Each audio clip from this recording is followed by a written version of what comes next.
Hello, welcome to Advisor. NCERT series में हम पहुँचे हैं चैप्टर नंबर 2 पे of class 8, that is microorganisms, friends and foe. और इस चैप्टर में हमने माइक्रो ऑर्गेनिजम्स के बारे में पढ़ा है कि कौन से माइक्रो ऑर्गेनिजम्स होते हैं। फिर वो जो माइक्रो ऑर्गेनिजम्स होते हैं वो फ्रेंडली भी होते हैं और वो हार्मफुल भी होते हैं हमारे लिए। ठीक है, तो हमने ये दो चीज़ें ऑलरेडी इस चैप्टर में पढ़ लिया। और इवन जो वो हार्मफुल होते हैं वो कुछ कैरियर्स भी हैं, उनको मोड ऑफ ट्रांसमिशन भी, वो सारी चीज़ें हमने पढ़ ली हैं। ठीक है, नेक्स्ट अब हम पढ़ने वाले हैं फूड प्रिजर्वेशन, यानी कि हम खाना को कैसे प्रिजर्व करके रखते हैं। आपको पता है कि जैसे हमने लास्ट चैप्टर में पढ़ा था कि हमने जो ग्रेन्स को यानी कि क्रॉप का प्रोडक्शन किया, उनमें जो ग्रेन्स निकले हैं उसको हमने प्रिजर्व किया, उसको हमने स्टोर किया। ठीक है, इवन जो है हम ये भी देखते हैं कि हम कैसे जो हमारा पका हुआ खाना है हम उसको कैसे प्रिजर्व करके रखते हैं, या फिर ब्रेड को कैसे हम, जो अनयूज्ड ब्रेड होता है उसको किस तरीके से हम उसको ढक के रखते हैं ताकि कोई फंगस उस पर अटैक ना करे। क्योंकि माइक्रो ऑर्गेनिजम्स जो हैं वो हमारे फूड को स्पॉइल कर देते हैं, और वो जो स्पॉइल्ड फूड है बहुत ही फाउल स्मेल प्रोवाइड करता है, प्रोड्यूस करता है, बैड टेस्ट होता है उसका, और उसका कलर भी इवन चेंज हो जाता है। तो डेफिनेटली अब देखो, यहाँ पे आपने 7th क्लास में पढ़ा था केमिकल रिएक्शन, यानी कि केमिकल चेंज और फिजिकल चेंज। तो केमिकल चेंज में क्या था, उसमें टेस्ट, उसका कलर, उसका स्मेल सब कुछ चेंज हो रहा था। Definitely this is a chemical reaction. तो स्पॉइलिंग क्या फूड का केमिकल रिएक्शन है। So yes, now Paheli bought some mangoes but she could not eat them for a few days. Later she found them, they were spoiled and rotten. But she knows that the mango pickle her grandmother makes does not spoil for a longer time. क्योंकि उसमें हमने बहुत सारे ऐसे chemical methods किए, बहुत सारे ऐसे प्रिजर्वेटिव्स डाले जिसकी वजह से वो बच गया। तो यहाँ पे जो सॉल्ट्स होते हैं या जो एडिबल ऑयल्स होते हैं, ये कॉमन केमिकल है जो कि माइक्रो ऑर्गेनिजम्स की ग्रोथ को रोकता है, और इसलिए इसको हम प्रिजर्वेटिव्स कहते हैं। तो हम क्या करते हैं, हम उन पिकल्स में ना बहुत सारा सॉल्ट या कुछ क्या कहते हैं ऑयल, ये सारी चीज़ों को डाल देते हैं, जिसके वजह से वो मैंगोज जो हैं, जो रॉ मैंगोज हैं, उस पर माइक्रो ऑर्गेनिजम्स या माइक्रोब्स जो हैं वो अटैक नहीं कर पाते। ठीक है, कुछ कॉमन जो प्रिजर्वेटिव्स हैं, they are sodium benzoate and sodium metabisulphite. ये कुछ कॉमन प्रिजर्वेटिव्स हैं, और ये जो प्रिजर्वेटिव्स हैं ये जैम्स में या स्क्वैशेस में यूज होते हैं ताकि उनका स्पॉइलेज ना हो। तो पहला जो हमारा केमिकल मेथड या प्रिजर्वेटिव है, that is common salt. Common salt के जरिए भी हम प्रिजर्व करके रखते हैं। किसको हम प्रिजर्व करते हैं, मीट को या फिश को काफी टाइम तक। ये जो मीट और फिश होते हैं उनको हम ड्राई सॉल्ट से इसको कवर कर देते हैं, जिससे बैक्टीरिया उसके ऊपर ग्रो नहीं कर पाते। और सॉल्टिंग जो है वो बहुत अच्छा तरीका है टू प्रिजर्व आंवला या रॉ मैंगो या टैमरिंड, जिसको हम इमली कह रहे हैं। तो कॉमन सॉल्ट के जरिए हम प्रिजर्व कर सकते हैं। दूसरा, हम शुगर के जरिए भी प्रिजर्व कर सकते हैं, जैसे कि जैम्स और जेलीज, स्क्वैशेस, आपको पता है उसमें बहुत ज़्यादा शुगर होता है। तो ये जो शुगर होता है ये मॉइस्चर के कंटेंट को रिड्यूस करता है, और जब मॉइस्चर का कंटेंट कम हो जाएगा तो अपने आप जो है बैक्टीरिया के ग्रोथ को वो इनहिबिट कर देगा और फूड जो है वो स्पॉइल नहीं होगा। ठीक है, तीसरा तरीका है ऑयल एंड विनेगर के जरिए हम प्रिजर्व करते हैं। जैसे हमने ये पिकल्स में देखा, बहुत सारा ऑयल जो है हम लोग उसमें डाल देते हैं। तो ये ऑयल और जो विनेगर है ये स्पॉइलेज, पिकल के स्पॉइलेज को प्रिवेंट करता है और बैक्टीरिया को उसमें उस एनवायरनमेंट में ग्रो नहीं होने देता। अब बहुत सारे वेजिटेबल्स या फ्रूट्स या फिशेज या मीट को भी आप इवन इन सब ऑयल और विनेगर के जरिए बचा सकते हैं, प्रिजर्व कर सकते हैं। ठीक है, फोर्थ है हीट एंड कोल्ड ट्रीटमेंट। ये भी तरीका है, जैसे कि you must have observed your mother boiling milk before it is stored and used. जैसे आपने दूध लिया और दूध लेने के बाद आप उसको छोड़ दो कुछ टाइम, मतलब मान लीजिए काफ़ी घंटों तक आप उसको छोड़ दीजिए, वो दूध फट जाता है। क्यों? क्योंकि उसमें माइक्रो ऑर्गेनिज्म जो एयर से आ गए हैं उसके अंदर, वो धीरे धीरे उनका प्रोडक्शन हो जाएगा, धीरे धीरे उनका नंबर बढ़ेगा और वो दूध को नुकसान पहुंचा देंगे। तो हम क्या करते हैं, हम दूध को जो है वो गर्म कर देते हैं। तो इसको हम कहते हैं पास्चराइज मिल्क। कैसे बनाते हैं pasteurise milk? It can be consumed without boiling as it is free from harmful microbes. Pasteurise milk का मतलब होता है कि उसको हमने पूरा बॉयल नहीं किया है, लेकिन वो जो है हार्मफुल माइक्रो ऑर्गेनिजम्स उसके ऊपर नहीं है। कैसे किया हमने मिल्क को क्या किया है, 15 से 30 सेकेंड के लिए 70 डिग्री सेल्सियस पे हमने उसको हीट किया, और अचानक से उसको हमने चिल्ड कर दिया। मान लीजिए आइस है, उसके अंदर रख दिया, उस जिस भी भगोने में आपका ये दूध है उसको हमने सडनली चिल किया और उसको स्टोर कर लिया। तो इस तरीके से आपने उस मिल्क को पास्चराइज मिल्क में कन्वर्ट कर दिया। और ये जो पास्चराइजेशन है इसकी डिस्कवरी की है लुइस पास्चर ने, जिन्होंने फर्मेंटेशन की भी डिस्कवरी की है। ठीक है। तो इस तरीके से हम स्टोरेज और पैकिंग करते हैं ड्राई फ्रूट्स की या वेजिटेबल्स की, सारी चीज़ों की, ठीक है। तो इससे हमने क्या किया, हमने माइक्रोब्स के अटैक को रिड्यूस कर दिया, प्रिवेंट कर दिया, ताकि वो हमारी चीज़ों को नुकसान ना पहुंचाए, ठीक है। इस तरीके से फूड प्रिजर्वेटिव की बात आती है। नेक्स्ट है नाइट्रोजन फिक्सेशन।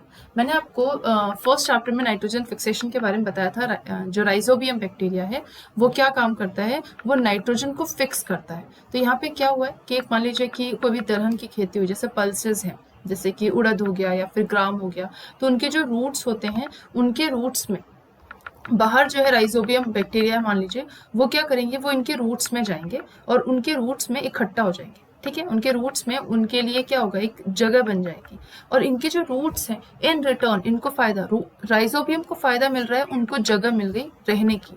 और इन रूट्स को क्या फायदा होगा, ये जो राइजोबियम है, एटमॉस्फेयर का जो नाइट्रोजन है उसको ये प्लांट्स डायरेक्ट नहीं ले पाते, तो राइजोबियम क्या करेंगे, इस एटमॉस्फेयर के नाइट्रोजन को फिक्स करते हैं, ठीक है, फिक्स करते हैं इनटू अमाउंट की रूट उसको एब्जॉर्व कर पाए। तो रूट जो है वो इनको जगह दे रहे हैं और राइजोबियम इनको नाइट्रोजन फिक्स करके दे रहे हैं। तो इस तरीके से सिम्बायोटिक एसोसिएशन होता है, ठीक है। So it is involve in the fixation of nitrogen in the leguminous plants. ये जो प्लांट्स है जिसमें ये राइजोबियम रहते हैं, यहाँ पे धीरे धीरे ना नोड्यूल्स बन जाएंगे, तो इसको हम कहते हैं रूट नोड्यूल्स। क्या कहते हैं, रूट नोड्यूल्स, या फिर इस प्लांट को हम कहते हैं लेग्यूमिनस प्लांट, लेग्यूमिनस प्लांट्स। और लेग्यूमिनस प्लांट्स के कुछ एग्जांपल, जैसे कि जितने भी आपके सीरियल्स हैं, पल्सेस हैं, ये सब, ठीक है। Now rhizobium lives in the root nodules of the leguminous plant. ये मैंने अभी जस्ट बताया कि वो कहाँ रहते हैं, इसी रूट नोड्यूल के अंदर रहते हैं, such as beans and peas with which it has symbiotic relationship. क्या, कौन सा रिलेशनशिप है, सिम्बायोटिक, यानी कि सिम्बायोसिस, म्यूचुअलिस्टिक रिलेशनशिप, दोनों एक दूसरे को फायदा पहुंचा रहे हैं।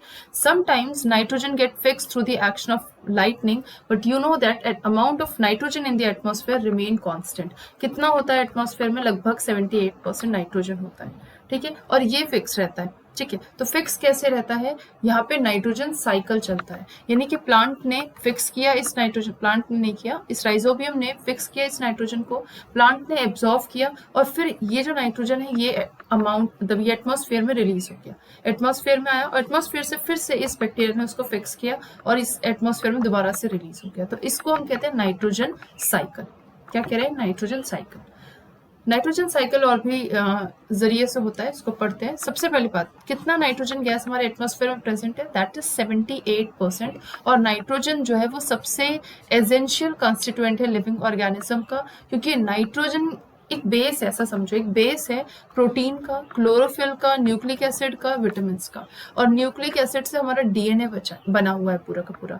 प्रोटीन से हमारा जो ये स्किन है, ये सारे प्रोटीन्स और लिपिड्स इन सब के बने हुए होते हैं। तो डेफिनेटली आपको समझ में आ रहा है कि कितना ज्यादा इंपॉर्टेंट, कितना ज्यादा एसेंशियल कंस्टिट्यूएंट है, ठीक है। अब एटमॉस्फेयर में जो नाइट्रोजन है, प्लांट्स और एनिमल्स इनको डायरेक्ट नहीं ले पाते।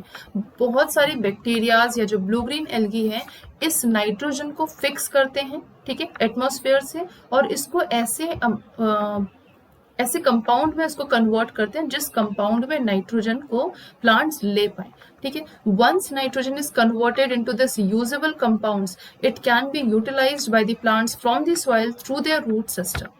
तो नाइट्रोजन जो है is then used by the synthesis of plant protein, and उसके बाद ये सारा नाइट्रोजन जो है किसमें यूज होता है, उनके उस प्लांट के प्रोटीन बनाने में, उस प्लांट का न्यूक्लिक एसिड बनाने में। इवन जो एनिमल्स जो है that feed on the plants get these proteins and other nitrogen compounds. तो उन एनिमल्स को ये नाइट्रोजन उन प्लांट्स के जरिए मिल रहा है, ठीक है।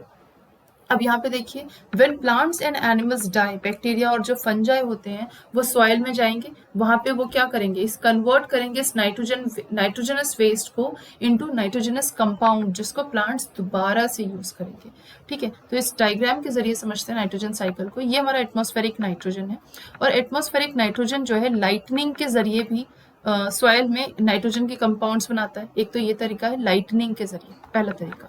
दूसरा तरीका क्या है कि जो राइजोबियम बैक्टीरिया है, नाइट्रोजन फिक्सिंग बैक्टीरिया, वो एटमॉस्फेरिक नाइट्रोजन को फिक्स करता है। नाइट्रोजन फिक्सिंग बैक्टीरिया कौन है, राइजोबियम, ये नाइट्रोजन को फिक्स करता है, and the bacteria in turn fix nitrogen into nitrogenous compound, और वो कहाँ जाता है, सॉइल में। तो ये दूसरा तरीका है जिसके थ्रू एटमॉस्फेरिक नाइट्रोजन जो है वो फिक्स होता है। ठीक है, अब ये जो नाइट्रोजन है ये एटमॉस्फेयर से कहाँ आ गया, सॉइल में। एटमॉस्फेयर में कितना परसेंट प्रेजेंट है, 78%। यहाँ से कुछ परसेंट जो है वो सॉइल के कंपाउंड्स, नाइट्रोजन कंपाउंड सॉइल में कन्वर्ट हो गए। ठीक है, अब यहाँ से ये एटमॉस्फेयर में दोबारा कैसे जाते हैं। अब देखो, ये जो सॉइल में जो नाइट्रोजन आया जिसको बैक्टीरिया ने कन्वर्ट किया है उसको प्लांट्स ने अपटेक किया। ठीक है, प्लांट्स ने लिया, प्लांट्स का जितना भी नाइट्रोजन का डेफिशिएंसी है वो सब कंप्लीट हो जाएगा। उसके बाद उन प्लांट्स को एनिमल्स ने खाया। ठीक है, एनिमल्स एट प्लांट्स। कौन से एनिमल्स, हर्बीवोर्स उन्होंने खाया। अब उन्होंने जब खाया तो अब ये जो नाइट्रोजनस वेस्ट, अब उन्होंने खाया है तो उन्होंने फीसेस रिलीज किए। अब ये जो फीसेस है, जो nitrogenous waste from excretion and death, या तो ये एनिमल्स की डेथ हो गई या तो ये एनिमल्स के जो फीसेस है उसके जरिए जो नाइट्रोजनस वेस्ट है ये दोबारा से सॉइल में आ गए। ठीक है, अब यहाँ पे ये रिप्लेनिश सॉइल में दोबारा होता जा रहा है। ठीक है, एक ये तरीका है। ठीक है, वापस होने का एक ये तरीका है। दूसरा तरीका क्या है कि सॉइल से ये जो बैक्टीरिया है that turns compounds of nitrogen into gaseous nitrogen, यही बैक्टीरिया उसको नाइट्रोजनस गैसियस नाइट्रोजन में भी कन्वर्ट करते हैं और वहां से वो एटमॉस्फेयर में दोबारा चला जाता है। तो ये जो है अमाउंट, ये जो परसेंटेज है वो रिमेन रहता है इनटू द एटमॉस्फेयर, और इसलिए ये कांस्टेंट रहता है, मोर और less it is constant in the atmosphere. तो ये हमारा नाइट्रोजन साइकिल है। And I hope with this हमारा ये चैप्टर कंप्लीट हो गया। आई होप सारी चीजें आपको समझ में आई होंगी। Thank you.